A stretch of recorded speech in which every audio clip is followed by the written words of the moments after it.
At least we're not betting podcast money on the futures. True. I mean, we could, but then no. I mean, we haven't even started the show yet. I'm already thinking of how we can change or how we do our bets. That's usually Shaun's job. You're already thinking of how we can lose the money.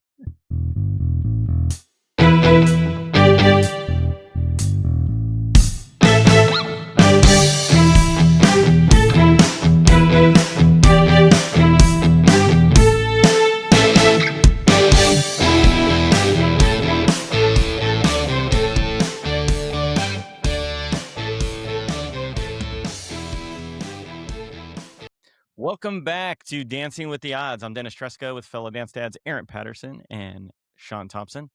Hey. Season four, guys. Football's back-ish. Thank goodness. Yeah, 4. So season 3 was it even a full? I mean, I think we got 5 episodes. Yeah, was it even? It wasn't. There wasn't. I was many. looking it up today. Yeah. No, we really petered out. I think all 3 of us had shifts in our careers during last season that definitely affected how much time we had to do this stuff. So it'll be better this year. We got this. Yes, we will. It does. But I feel like we have gained a lot of knowledge in our, I guess, off season. You could say. Yes, I agree. That will hopefully make us more profitable this year in obtaining our goal of getting to $10,000 by the end, hopefully, of the football season. So, right, we'll see. And just because we weren't recording doesn't mean that we weren't gambling. We were still gambling. So we were definitely still gambling. Totally were. Yeah, we're still learning. Yes, still learning. We're learning. We're trying. We are trying. Okay, so just set the table a little bit. Tonight is we're going to talk about college football futures. We're not going to be doing any of the podcast bets yet. We're going to wait till these seasons are really in full swing before we decide to start putting our money on the line for the pod. Yeah. So we're going to talk about some futures that each of us like. We're going to talk about the new format. We're trying to clean up our stuff. You know, some of the stuff that we've all talked about that we've learned. It's not just in gambling, but also in how can we make the episodes better for the listeners or for the viewers. So we'll talk a little bit about that. Yeah, quick off-season check-in. How what you guys been up to? I never talk to you guys, right? We're not on a chat group. We don't talk every single day. No, never at all. So I've just been busy. Work's busy. Life's busy. But all's well. And got a kid in college now, which is that's wild. Really crazy to think about. First day of classes were today. So far, so good. Happy with his situation, living situation there and everything. Loves it there. Really loves it, and likes all of his dorm mates. Sounds like they're having a great time already. And we've all gotten. I guess we were into running, somewhat as a collective group here between the 3 of us. We wrangled Aaron into it. We did. We pulled him in. I wanted to say that Shaun got us involved in this horribly wonderful life of running. Yeah. So, and got a marathon in less than 2 weeks now. It's 12 days away now. Yeah, not Aaron didn't do this one, but Aaron will be joining us on our on our relay race in October. So, and I didn't know. Did we want to do? I know we're doing futures. Did we want to do predictions for marathon timing? Oh God! Well, if I had to put money, so our all of our friend Nick Bellenbaum, who's not here on this show, but he is actually part of Red Dad Network. He's the 3rd guy running. But if I had to put money down on the 3 of us who's going to win, I'm putting it on Shaun. You're an animal, dude. Oh yeah. Like I don't know. These Nick's paces. Quick too. Yeah, I'm Nick's like, what is this too. guy doing? Running, 9-minute splits for 21 miles, and your heart rate's like 150. I'm like, I don't know. We'll see. I hope so, but I think Nick might beat me. So, but I'm putting my over under at 4 hours 21 minutes. That is my over under. That's my goal. My goal is 4:20. That's good. That's awesome. It's not a weird reference. It's just I want to finish in 4 hours and 20 minutes. So there would be no. I would just want to finish. Yeah, I mean that too.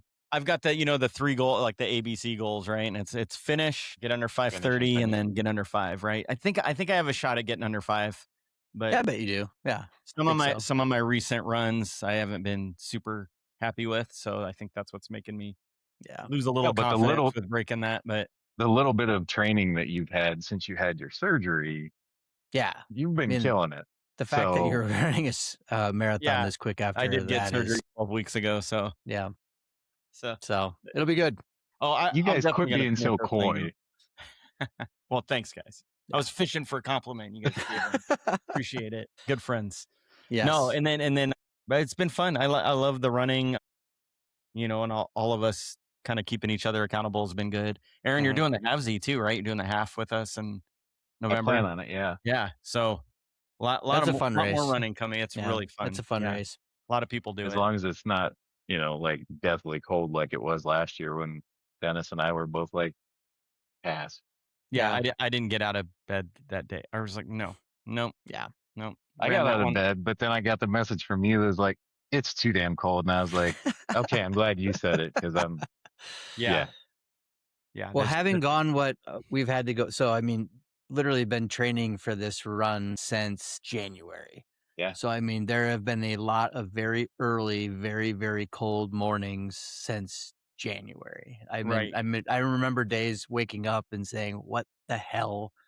Why am I doing this to myself? I'm going to go run 8 miles and it's 5 degrees outside. Like most of those days I did run on the treadmill at the gym, but there was a few days I'm like, I'm just going to go outside and run and it's 10 degrees.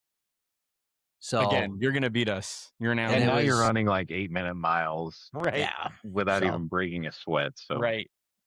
I'm sweating. It's bad. I get excited if I could keep my overall pace on a run under 11 minutes, right? I'm like, whoa, it's like a 10:53 today. I'm like happy, But so we'll see. It'll be fun. It'll be fun. Well, cool. Before we go too much further, I do want to do a little plug for us, right? So a little quick housekeeping here. So if you're listening right now, hit follow. Apple, Spotify, YouTube, wherever you are. You just hit that tap. Just tap that follow, right? And then every week, this thing just shows up. You don't have to go looking for it, right? If you just follow us. And if you're watching on YouTube, guys, we're still at 59 subscribers. Yeah. I know we pushed really hard at the beginning of last year, but it was on us, right? We didn't create the content. Right. So it's still there. I think you guys are still good with it. If we hit 100, all 3 of us dance. Yeah. We promise that. So on camera, badly. Yeah. And if people want to, well, and I guess it wasn't a thing to hit a subscriber number or whatever it was. But I vaguely remember we had to sing was it the Navy fight song? Anchors Away. Oh yeah. We did. So we do live up to our tasks that are given to us if we lose. Yeah, if we lose. We did. Yeah, that's right. And we sang Anchors Away on camera. It was great. That's right. And, we will dance. It's not a bit. Nope. That's kind of probably a threat, honestly. Yeah. But, maybe what? That's just keeping the subscribers down. Maybe. You all are the only ones who can make it happen. So just hit the subscribe. We'll do it. Hey, if you guys hit 100 and you all let us know you don't want to see us dance, we can change it. But until someone tells us different. Yeah. That's what we're going with. Oh. So follow, subscribe, all that good stuff. Got a new website, raddadnetwork.com. I mean, that URL has always worked, but we always had it kind of pointed at Substack or something like that. No longer. We're our own thing now. We're our own website. You go to raddadnetwork.com. Yes, it is. And we've got all our shows. You can drill into our shows. And really, for Dancing with the Odds, we got it set up pretty good for this season. There's 2 pages we set up. One's called Road to 10K. You can go on there. It's all zeroed out right now. It'll let you know every bet we make. It's going to track everything we do all season. So we're going to start with $150 this year, which we're going to talk about more. We're still going for 10 grand. When we lose, you'll see it. So there you go. And then there's picks of the day. We're still going to be doing our picks, right? And we're doing a pretty good job, guys. I think we skipped the weekend maybe, but for the most part, we're getting all our daily picks in. And it'll start tracking our record. If you go on there, you can see what our record is broken out by league. So as we really get going into the football season, you can see which one of us actually can talk shit or not. So it probably won't be me. Yeah, it won't be me. Yeah, I'm just right now looking we're at just doing baseball, and it's been rough. I know. I mean, we're all for the most part about 500 or just above. So yeah, I'm trying to catch Shaun right now. I haven't looked at today's yet. Yeah, I haven't either. So You're 13-8, Dennis. I'm 14-8, and I've just been doing yes and no run first innings, which has been fun because you're impatient. And you want the bet to end. Yeah, I'm just like no first sweat. inning, it's just done. I don't want to wait 5. I don't want to wait 9. Just let me know that put me out of my misery. Play is not quick enough. Yeah. I was watching. I can't remember what I was watching the Marlins and the Nationals games. Go figure. You know, it's kind of like what I found myself with college basketball last year. I was watching these rando teams because I was putting money on them, and I was like, "Oh, this is actually kind of fun."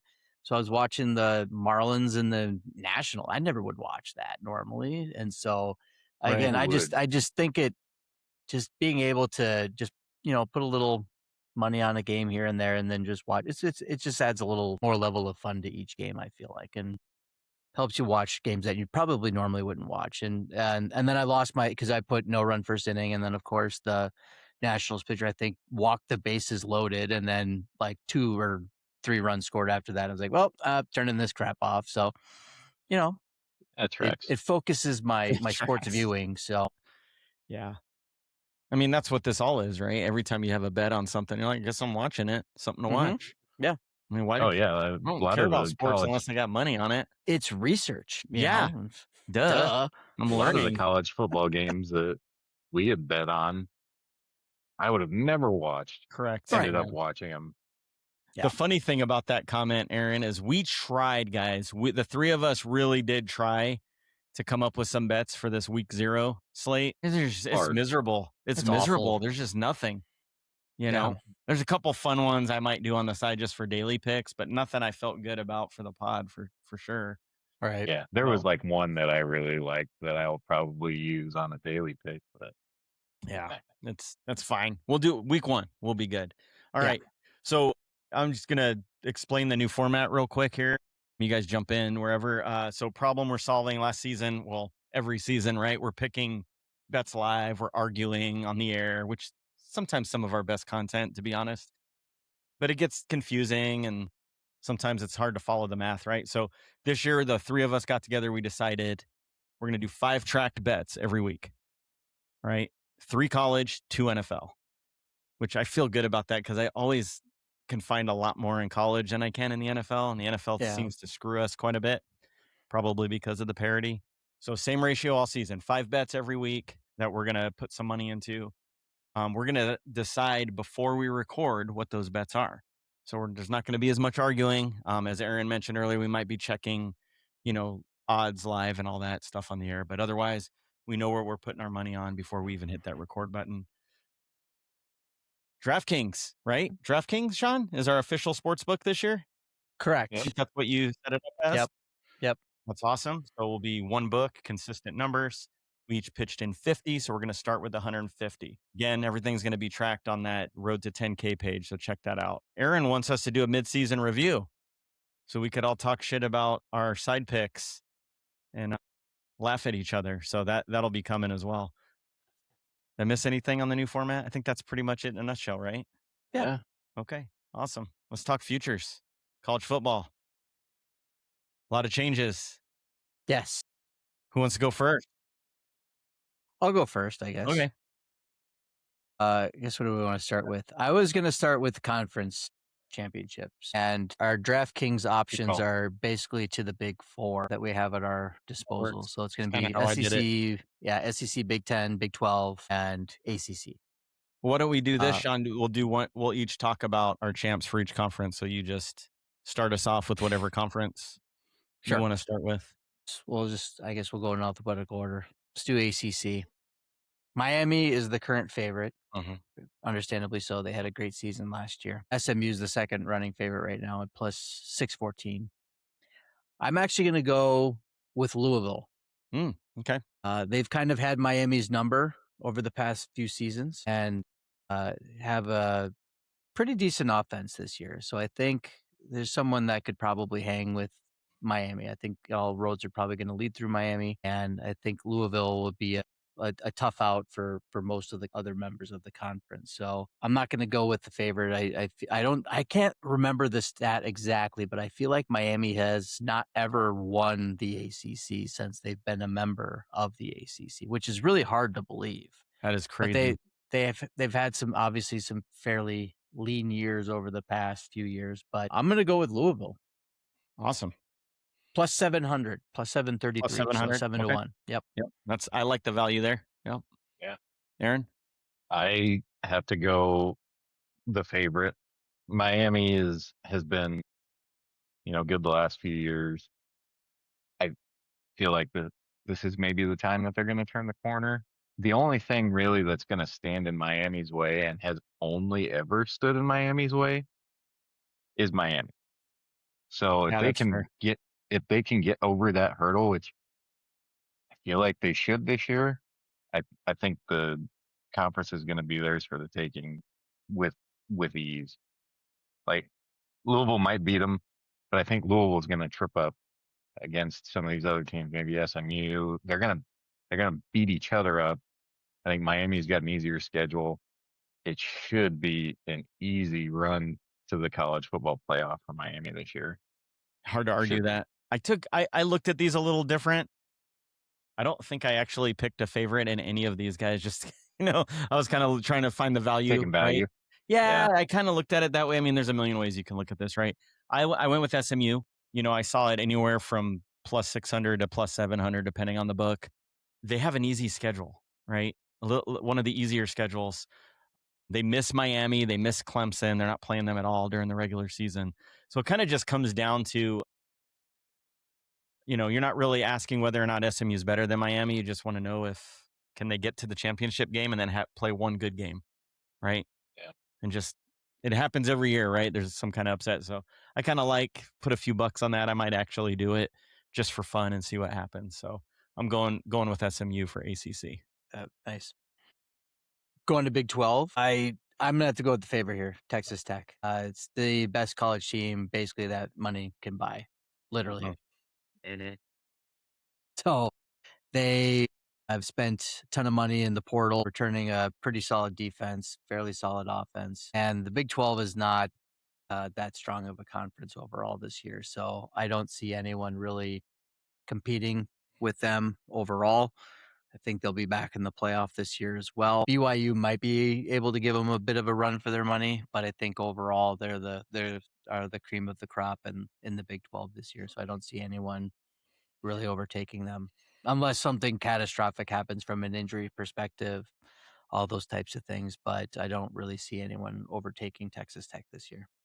Yeah, I had the same. Texas Tech, when I looked at it, they're minus 117. They should walk through that Big 10 or Big 12 schedule. Still minus 117. They're so good. They're going to beat everyone in the Big 10 also. They might. They are good. Yeah. I'm looking at their schedule right now, and it's a pretty weak schedule. The toughest game that they're going to have. Do they play BYU this year? No. They got Baylor on the road. Baylor's always one of those teams that, even regardless of their record, they're going to play everybody close. Mm-hmm. Oklahoma State on the road, Cincinnati on the road. They've got Arizona State at home. They're going to crush ASU. We're not going to be great this year. I have a hard time even looking at the schedule and saying, oh yeah, that's probably their toughest game. Arizona maybe at home. I don't know how Arizona's looking, but they might run the table. Yeah, and then TCU to finish out the season. Hope we're jinxing them right now. It might be. But yeah, Texas Tech should easily beat the brakes off everybody in the Big 12.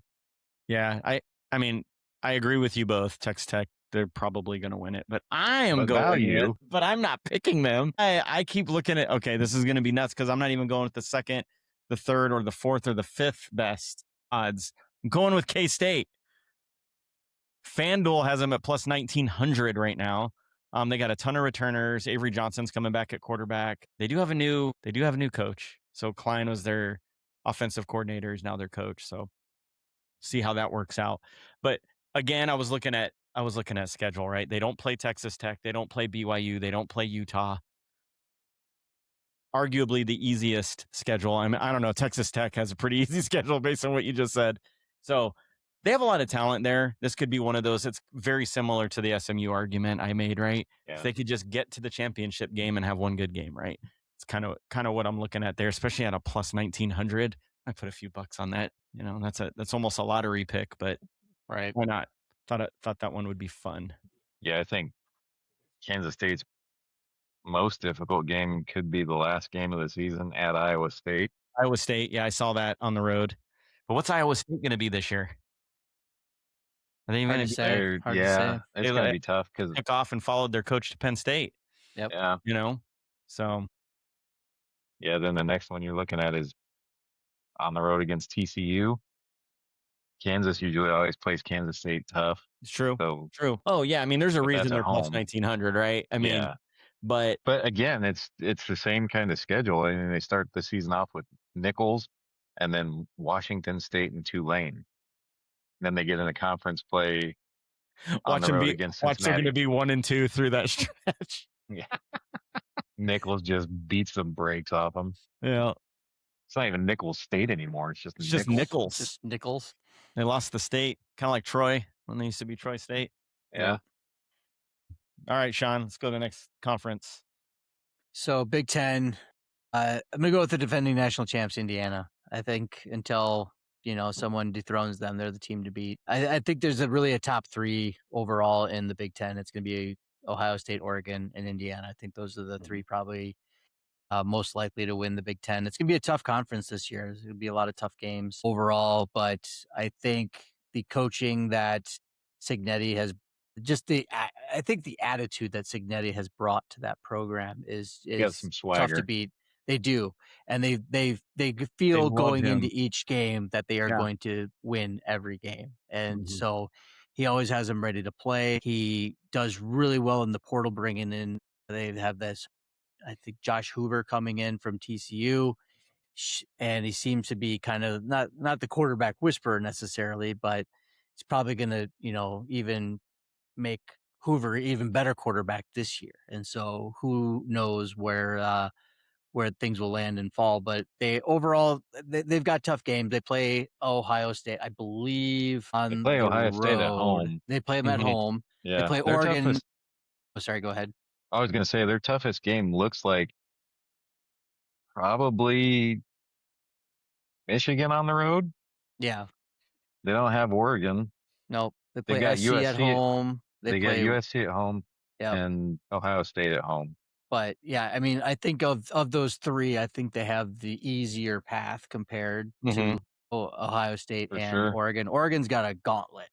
Ohio State, I think, plays Texas the second game of the year. So they've got some pretty big, tough games. And so I think all 3 will make the playoff. I think the Big Ten will probably get 3 or 4 teams into the playoff this year overall. But I think Indiana will win the conference again this year.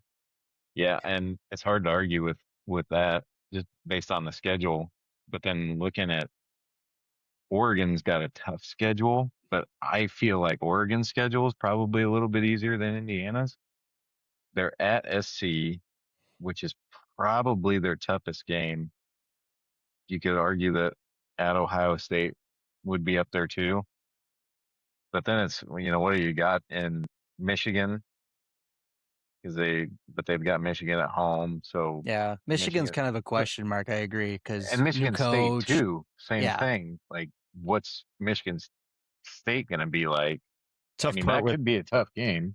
Schedule is is going to be doable. I mean, at SC, week 4, then they've got a bye. Then they're at home against UCLA. Then they've got Nebraska, Illinois, Northwestern before they go on the road against Ohio State. So, I mean, the Big Ten is going to beat the hell out of each other. Yeah. This one's tough, and you could see it in the odds, right? Those first, the top 3, they're all pretty close with odds. For the value, I liked Oregon. When I looked, they were plus 257 with that. That's what I saw as well. Seemingly better, or not better, but easier schedule-ish, depending. I mean, it all depends on what those mid-tier Big Ten teams are going to be like. Because Michigan State's got, God, what the hell's his name? He was Pat Fitzgerald is their head coach now. and he did a decent job with Northwestern. Michigan State's got a hell of a lot more to offer than Northwestern does. Oh, yeah. So I wouldn't be surprised to see Michigan State come out of nowhere and upset a few teams this year. Yeah, you heard it here first, folks. I actually went with Ohio State. I really just wrestled with this one. I there's an argument, like I said, for those top three. I just think they're just loaded. They're just loaded this year. Quarterback's awesome. They have an awesome receiver. They got a running back named Bo Jackson, for crying out loud. 4 offensive line starters return. So they're just set up to make a really good run. And so I just kind of went with that. Yeah, I looked at the schedule thing and I'm like, this doesn't work for me with any team because the schedule is just brutal, like we've already covered. So I just kind of went with I'm just more comfortable paying the plus 180 for Ohio State. I don't know, kind of a roll of the dice on this conference for me. Yeah, deep. Yeah, it's going to be a toss up. Mm-hmm. Speaking of deep, whoa, oh my gosh, yeah, whoa, giggity. Yeah. Very loaded again, as most years are. But I feel like they eat them, like they kind of beat each other up and kind of eat themselves, and they get to bowl season, and then it's just meh after they fall that. apart, yeah. Yeah. But a lot of good teams again this year, and current favorites, Georgia at plus 245. And I will say, of the major 4 that we're talking about, there's only 2 that have their favorites that have minus odds, and that's Miami and Texas Tech. All the other ones are all plus, plus money overall. So I think just kind of speaks to the difficulty of these 2 conferences. And I think the Big Ten and the SEC are for sure the big boys of college football nowadays. And so the SEC is tough for me to pick. I think Georgia's got a definite road and pathway. They've got tons of experience, returning quarterback. They're there each and every year. They know what to expect. They know how to win the big game. Texas is kind of in that same boat. I feel like they're just each year trying to kind of get over the hump compared to where they were last year. I think last year they were supremely overhyped. I think Arch Manning had a pretty rough year, especially to start the year, but he slowly and steadily improved as the year went on and ended up the season pretty strong as well. And then I think with Lane Kiffin now at LSU, and apparently now they're allowing professional football players to come back to college if they don't make a professional team. LSU's starting tight end is going to be someone that literally played in a preseason NFL game this past weekend, which is mind-boggling, astonishing. Yeah, it's mind-boggling. It's astonishing to me. But to that end, I think Texas wins the SEC. I think their quarterback play is going to be I don't think he's going to win the Heisman, but I think he's going to be one of the better quarterbacks in the country. And he's got tons of weapons around him. He's got plenty of people to throw to. He's got great running back. Line play is going to be great. So I see Texas, as much as it pains me saying that, but I think Texas wins the SEC title this year.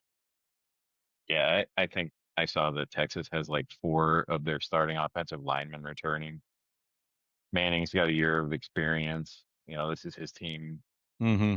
He can, everybody can rally around him. The schedule, I mean, it's just like the Big Ten. It's a murderer's row. I just had it pulled up here now. Son of a. Too much for the new format. Gosh. No kidding. I just had their damn schedule pulled up too. Hurry, quick, Google it. Edit. That's what I'm doing. You've got Oklahoma, the Red River rivalry, so that's going to be a tough game. Second game of the year is, at least it's at home against Ohio State. Yeah. But then they're on the road against Tennessee, which is always a hostile environment. They've got Florida and Ole Miss at home. They're on the road against Missouri. They're on the road against LSU.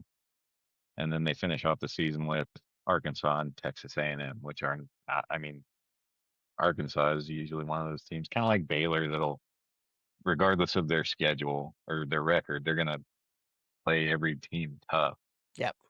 They're just going to eat each other alive. But I do think that out of the schedules of the teams that are competing for that SEC championship, championship, Texas has probably got it easier. Georgia's was just as bad. I mean, it's the SEC, right? It's the same problem as the Big Ten, like Shaun said. Yeah. Just, I mean, I think just beat each other up. they had Vanderbilt, yet, or yeah, on the road against Arkansas, Oklahoma, Vanderbilt, at Alabama. They're at home against Auburn, on the road against Ole Miss. So they miss LSU, which is probably a little bit better for them than Texas. It's a toss-up. I'd go either way with Georgia and Texas. I picked Texas just because when I looked, it was plus 300, and the value seemed a little bit better. I can't remember what Georgia's was, but I think Texas just based on value. Yep. Yeah. Georgia's about the same. They're plus 245 currently. Okay. I saw 280 earlier, but I'm sure this thing's moving like crazy as we approach the season. Oh, yeah. Okay, so I another one. This was hard. I actually went with LSU on this one. A little bit of a kind of a pseudo homer. Sam Leavitt went there, and I'm like still rooting for him. Last time an ASU quarterback went to LSU, it worked out pretty well for them. It did work out well for him. Yeah, so Lane Kiffin with Sam Cease Leavitt. and desist, though. Yeah, don't say 5. That's right. That's right. Oh Lord, look, schedule's nasty. I mean, this is what makes it. We're all saying the same things here, but conference title futures don't require 12-0. So no, I'm just kind of hoping at plus 900 for LSU. I don't know what is DraftKings saying for LSU now. I had FanDuel at plus 900 this morning, but plus 567. So that's a big spread. So I'll obviously be searching for something bigger than that. But I like plus 900 for sure for a shot at a title game. A lot of these top tier teams in the SEC have a chance, right? It's just who's left standing at the end of the year to actually get to the title game. So plus 900 LSU, that's who I'm going with. What about nice. that's the Big Four, right? Yep. Yeah. And then we segue into the national championship. Yeah. Who you guys going for national champ? I'm going to Oregon. Ooh, God, I would love to see that. I would love to see that. I love Oregon. I love to see it. Going to Oregon. Great quarterback, a returning quarterback. Will not be Dylan Raiola. And they have an outstanding defense. They probably have, if I remember correctly, I think one of the better secondaries in the country as well. So they're going to be able to hang with people, not only from the offensive side, but from the defensive side. So I think they're going to put up a ton of points, but I think they can also stop you on the other side of the ball too, which is something that they really haven't had in years past. It's usually the issue. It was always kind of a shootout kind of game with them overall. And so I think with the addition of a more stout defense, their offense is going to be superior. They're going to score a ton of points. And again, they were very close last year. They just ran into a buzzsaw that was the Indiana Hoosiers, which is really weird saying that in college football. Yeah. But here we are. But I think Dan Lanning and that group gets it done this year. I like Oregon plus 614. Nice. Yeah, speaking of Dan Lanning, I think he's slightly psychotic just looking at him, and I think he's kind of projected that onto the team. And so I too have Oregon as national champ. When I looked, it was plus 669. So value was there. And I just think that they're going to, the things that Shaun mentioned, they're going to have a really good offense. The defense should be there. They're going to get, what is this, their third year in the Big Ten? Yeah, I believe so. They're getting used to that Big Ten grind. I don't think a game on the road against Ohio State or, in Indiana in a conference championship game setting, if that's how it plays out, they've got to go on the road. I think they're going to be up for the task.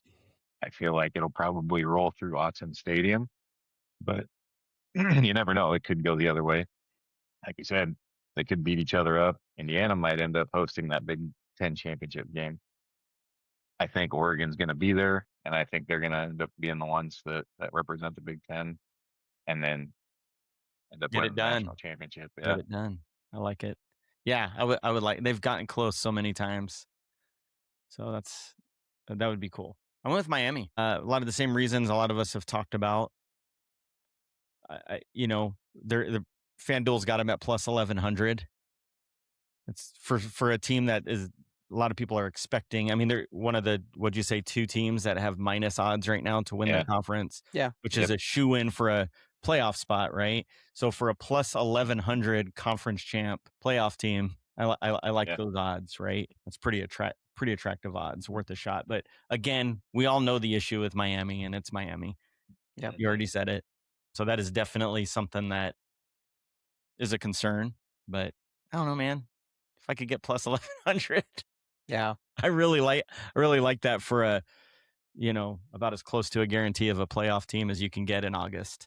So yeah, I'm going. And it's one of those things now with modern day betting that you could feasibly make that bet and then watch them get into the playoff and maybe cash out. Yeah, that's true. Yep, that's a good point. And then come ahead with some money. So yeah, solid point. There you go. We got our futures in. Curious. I think I know the answer to this, but why do I feel like I know where this is going? The Nebraska. Is that where I was going? Is that where I was? Is that where I was going? That is my season buckets of cash bet. Yeah. Nebraska under 6.5. It's happening.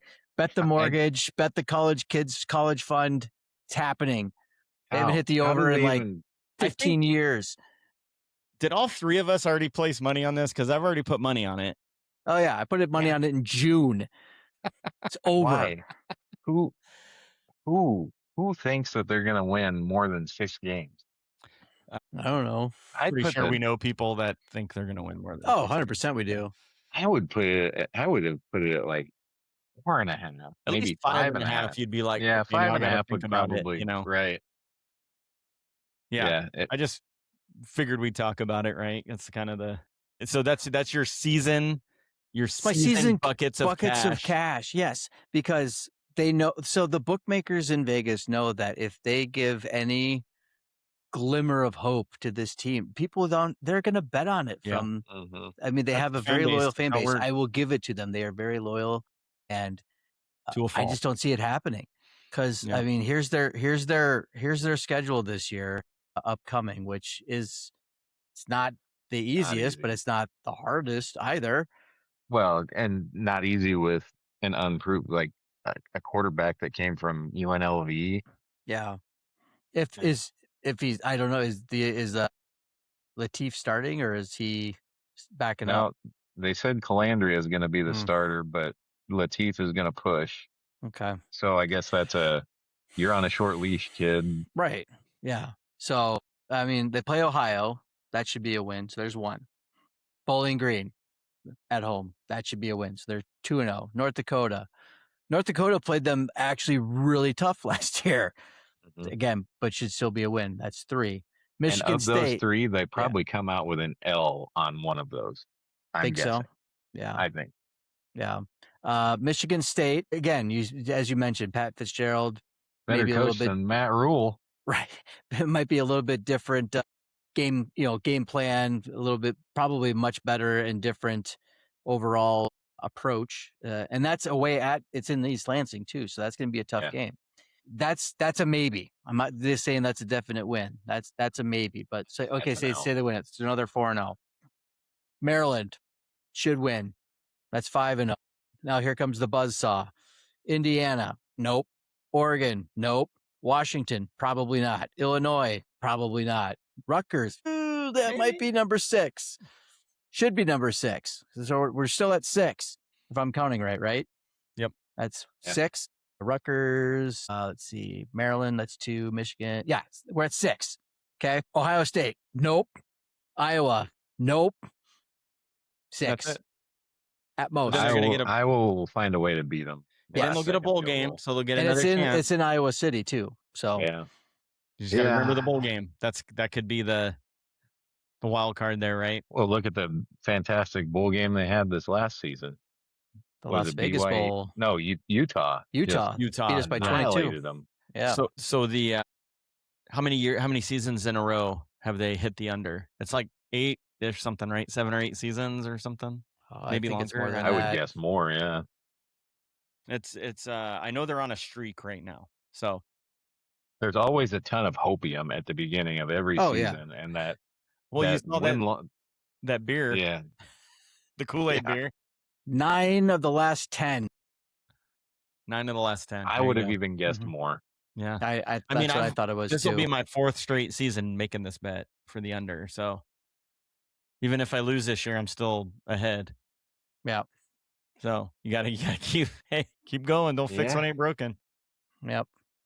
All right. So there was the Nebraska question. I think I knew what Aaron knew where I was going with it.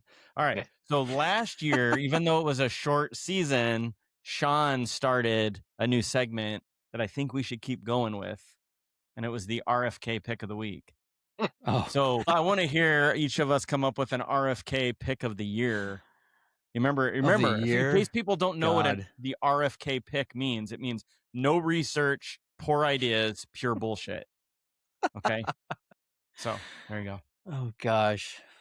Well, I guess if we're doing that, then I could just make something. Right? Yeah, I could just make something up right now. So is this just for college? For college, we're just doing college. We'll do NFL futures next week. No research, total bullshit. Didn't let you guys know about that. I thought of it late. Sorry. Yeah, that's okay. I'll tell you mine. North Dakota State's going to be a playoff team. There you go. I was just thinking. First year in D1, they're going to squeeze into the playoffs somehow. What conference are they in? Dang it, I should know that. You're supposed to ask questions like that while we're recording, Shaun. Are they eligible? Dumb. Yeah, they should be. Yeah, they're eligible. They did everything the right way, or however they. I'm just looking it up here. Yeah. It's some bullshit conference, I think. Mountain West. There you go. Like I said. Okay. There you go. There's my RFK pick. Man, should have thought this out. You should be able to throw something out there. If I'm thinking, then I'm not doing it right. So yeah, I definitely set you guys up poorly. Because when I wrote this down earlier, I had time to think about it. No research, total. Yeah, no research, total bullshit. College football could be anything. Heisman winner, freaking anything. Matt Rule fired week 4. Yeah. That might not be totally crazy. It's too much. We said poor ideas. Sorry. I didn't listen to my own rule. Well, I was going to say initially when you were bringing this up, North Dakota and Liberty both going to not a playoff, but going to and winning bowl games. Oh. And it's Liberty's first year in the FBS too. Yep. Huh. Oh, that's a good one. I like that. So I was thinking a little smaller on going to and winning bowl games. I wonder if we talk like RFK when we do those picks. I might need to smoke a cigarette. It's tough because you got it now. Aaron wins. Yeah. Yeah. You're just unable to pull anything out of your ass, Shaun. I can't. I feel bad. I do too Miami's going to win the national championship. I can't even think of anything that crazy and stupid. This really has to be crazy and stupid to be an RFK pick. Right. Rutgers is going to go to the college football playoff. Yeah, that is crazy and stupid. That is crazy and stupid. I was wrong. Liberty has been in FBS since their bowl eligibility started in 2019. Wow. It's been a quick 7 years. There we go. Shows you how much. That's a perfect RFK pick. I didn't know what the fuck I was talking about. That's awesome. Oh, here you go. Nebraska goes undefeated. There you go. There you Will never happen in any of our lifetimes. You just made our bets look and sound legit. So thank you. There you go. Awesome, guys. Well, hey, that's it. That's the show. Yeah. Any other things you guys are thinking of top of mind? Any other? No, bets? I'm just excited for football to be back. I'm really excited for pro football. I'm really, really excited for the NFL, and I'm just excited to see how we do this year overall. Because like I said, at the beginning of the show, I really feel that overall we've become better bettors overall. I feel like we better bettors. Our research is a little bit more focused, and it. I think overall, I think just feel like we pick a little bit better We make a little bit more sound judgments. I feel like we shop for value a little bit more so. So I just think overall over the past 3 years, it went from us just kind of picking games and going off what we thought based, and now we're more focused on statistics and things you should have probably actually been researching on. some more Yeah, things. exactly. And also kind of looking at like, what is, an odds of -120? Well, that predicts about a 52% chance of that actually occurring. So that's what, the -120 actually means. So, Mhm. if you have, if you can find a sports book that has something for a similar price, at a lesser price, maybe, like -110, overall, you're going to make more money betting that way and kind of shopping around. Now, granted, we've kind of hamstrung ourselves a bit this year because we're just using one book. But I think during the course of the show, too, we could probably even mention and point out, be like, hey, we're betting this on DraftKings at this price. But if you look at other books, Right. FanDuel, Novig, and the prediction markets are actually substantially good at giving really competitive pricing overall. Because, for instance, as I've been betting these no run, yes run first innings, I'll look at Novig, for instance, and there was a game yesterday. I can't remember which game it was yesterday, but there was one that on Novig was offering -130 for a yes run first inning, and on Polymarket it was +110. I mean, so and it hit. I got a positive yes run first inning, and I probably made an extra. Yeah, and I probably made an extra $10 just based on shopping around. So I think we've become much more intelligent overall. Does that mean we're going to win more? I don't know. That's why we're doing this. And so, but I think what we really have to try to decipher and decide is like, at what point do we start to kind of up the ante a little bit? Because I think in most cases, you want to usually bet about, I think they say like 1 to 2% of your bankroll, which if we did that all season, we're not going to get anywhere. Yeah. We'll probably get to like 250 and be like, oh, well, we didn't lose, but we're not getting to our overall goal. And so I think, if we're, a little bit happier with 5 to 10%, and that's saying maybe 10 to 15 per straight bet. We're staying away from the parlays. We've learned, I've learned my lesson. I love parlays. I think they're great, but they never win. They're like, not if as I have a often plus, as we'd like them to for our goal. That's for exactly. sure. Yeah. And every once in a while they hit, and that's exciting. But I think overall, I think I think hopefully we can also showcase some of our knowledge that we've gained over the past few years. So that if you're new to this, hopefully that'll be something that'll help you out too, just because I've learned a ton just kind of going over things and reviewing things, and like the statistics and the math kind of makes a lot more sense to me now than it did when we first started 4 years ago. 100%. Awesome. Thanks, Shaun. Aaron, I any was just parting going shots? to touch. I was just going to touch on the fact that we're not going to be doing parlays. Yeah. So that should help us out a little bit. That should help us. It should. Agree. It really should. We were starting to do that last year. We just never finished our season. Yeah. So we're going to carry that over. And I feel like we have some more tools at our disposal now, so that we can, we're looking at line movements and those types of things, and kind of looking at where overall money is positioned versus, if it's just, is it all like where the public is betting and there's more, more money in the handle, so to say. So like maybe the big money bettors are putting more money on something opposite of what the public is. And so kind of gives you a contrarian view of things. And maybe we kind of look at those lines too a little bit more so, but just something to get an edge overall, I think could be helpful. Yep. Love it. Well, awesome, gents. Think we'll call it. First episode in the books for season 4. Let's try to do more than 5 this year. Yes. Keep it going all the way through the Super Bowl, hopefully. Set an over-under on that? Or? No future bet on that, but yeah. So I think hopefully next week, then we're thinking about NFL and college picks for. Yeah, I think so. There's no NFL next week either, right? But there's college. So maybe just college week 1 and just do 3 bets next week. And yep, I think that's how we do it. We'll start off with we could do a quick preview of. We'll do some NFL futures like we did for college today. Well, great, guys. Thanks for jumping on. Make sure if you're listening, please follow, subscribe, all that good stuff. And check out raddadnetwork.com. Actually, our store's on there too. So go buy some swag. Yeah. All right. Buy our shit. What you got to lose. Thanks, everyone. Thanks. Everyone.